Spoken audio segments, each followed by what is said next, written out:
जय भीम नमो बुद्धाय गाईस, माझ्या मिनी ब्लॉगमध्ये तुमचं सगळ्यांचं स्वागत आहे। आज रक्षाबंधन आहे, तर माझ्या सगळ्या भावांना रक्षाबंधनच्या हार्दिक शुभेच्छा। इथे मी तयार होत होते आणि माझ्यासोबत माझ्या मम्मीलाही तयार करत होते।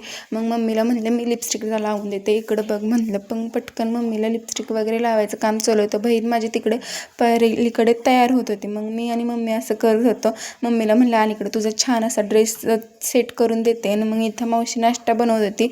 मग नाश्त्यासाठी ओट्स बनवले होते आणि बघा आपला बाप कसा चौकात उभा राहिला एकदम कसं थाटामध्ये। आणि मग इथं आम्ही केळे घ्यायला गेलो, परत केळे घेऊन पाणी घ्यायला गेलो, पाणी घेऊन परत राखी आणायला गेलो होतो। मग तिथनं येता एवढे गुलाब बघून एवढं भारी वाटत होतं ना, म्हणलं घ्यावं। परत इथं बहीण भावाला ओवळत होती। परत आम्ही दुसरीकडे गेलो, चुलत भावांच्या घरी जायचं होतं, तिकडे गेलो होतो। आणि मग हे बघा गेलो आम्ही तिथं, मी भावाला ओवळले, भावाने मला एक कॅडबरी दिली होती। परत मम्मी मामाच्या घरी जायचं होतं, मग तिथं गेलं, एवढा पाऊस पडत होता, बापरे खूप जोरात पाऊस पडत होता।